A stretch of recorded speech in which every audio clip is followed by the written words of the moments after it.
Hello there, ladies and gentlemen. This is Miss Love in your Linux tutorial series, and today we are going to talk about the not so basic usage of why. Okay, we are going to cover searching, global search and replace, and managing multiple files. Okay, so the first thing I want to do is I want to open up the file I edited in the last tutorial, which was newfile.txt. So let me just write v new file.txt and press enter. Okay, so here we have this file, and I'm actually concerned about showing you searching, global search and replace, and managing multiple files. So let me start with showing you how to search your file. Okay, so to search for a word or a particular series of characters, you type in the /, and then you type in the term you want to search for. So let's say that I want to search for the word something. Okay, and then I can press enter, and the cursor will actually move itself to the first occurrence of the search term. Now, if I want to get to the next match, I can press N, and then I can press N again. And if I press N again, I will get this message: search hit the bottom, continue on top, meaning that there are no more matches. Okay, and basically I can still use the arrow keys to navigate around here somewhere. So basically, once you're done searching, just don't press end anymore, and everything's gonna be just fine. Okay. Great. Now let's talk about global search and replace. What does this global mean in the global search and replace? It means, in essence, that we are looking at the entire file. If this weren't the case, then only the first occurrence of the string we are looking for in each line would be replaced, and other occurrences on the same line would be skipped over. Okay, so here is the syntax for search and replace. And so let me just write it down. So if I want to replace something, if I want to search and to replace something, what I would type in is this. I would type in a semicolon, a colon. Then I would type in the percentage sign. Then I would type in S. Then I would type in /. Then I would type in the original string. Okay, let's say that the original string is something. Then another /, then the replacement string. Well, let's say to replace something with nothing. And then / and G. Okay, so let's examine what each one of those means. Okay, so this colon right here signifies the beginning of a command. This percentage sign says search everything from the first line to the last line. The S right here specifies the search and replace operation. This thing right here, something, is the original string we are searching for, and this thing right here is the replacement string, and we are going to replace the original string with the replacement string. And the final G means global. Okay? Now that I press enter, I can see that something was replaced with nothing. Okay? And also, side note, if I wanted to confirm every single replacement by typing in the Y character, then I would add C to the end of the above command. Okay, so if I wanted to, and let's show this actually. Okay, so let me type it in like this. So we have a colon, then we have a percentage sign S. Now let's replace nothing with something. Okay, and we can do this by typing in GC. Okay, and now if I press enter, it will ask me, do I want to replace it? I will type in yes, I will type in yes again, and I will type in Y. So I'm just pressing Y. Okay, so Y.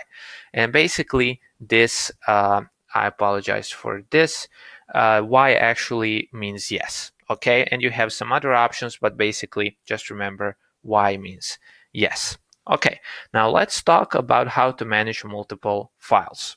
Let's first write our changes with this command. So we already covered this in the previous tutorial, the W command, which actually just means write, to write our changes to the file. And let's open up another file And in order to do that, we can write :E, and then we can write the file name we want to open up. Now, I think, if I'm not mistaken, that I have abnew.txt in this folder, so I can press enter. And yeah, basically this abnew has the following lines. Okay, so right now I have opened up the file abnew, which I can see right here, and I am currently located within it. Okay, and if I wanted to switch between the two files which I currently have open, and again, one of the files that I have opened is new file. I started with new file, and now I opened abnew. If I want to switch between these files, I can just type in bn and press enter. Okay, so this way I can, I apologize, this way I can actually switch between the two files. Okay, so I'm just kind of typing bn, bn to switch between the files. Okay, nothing fancy going on here. Okay, so basically when you open up a new file, V automatically switches to the newly opened file, as we have already seen. Okay, so now let's actually talk about how to copy contents from one file to another. Okay, so let's say that I want to copy a line, which is this line, and what I would do is I would just press YY, as we learned in the previous tutorial. It would copy this line. So I just pressed YY here. Then I would type in BN, press enter to switch to the other file, and then I could type in, for example, P, which just pastes the line. Okay, so that's pretty much it, and then I could write the changes with :W, or otherwise you would get a message. If you try to switch between files, or if you try to exit V when you haven't saved the changes, you would get an error message, and it would ask you to provide an exclamation mark before the command itself. So in between, if I want to quit V and I didn't save the changes, what I would have to write to forcefully quit V without saving the changes is to provide an exclamation mark right here. Okay.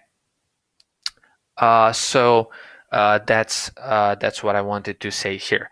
And also, if I wanted to insert an entire file in another file, I would do the following. So let's insert our abnew file into our new file. So what we would do is we would place our cursor on the desired location in the file I wanted to insert another file.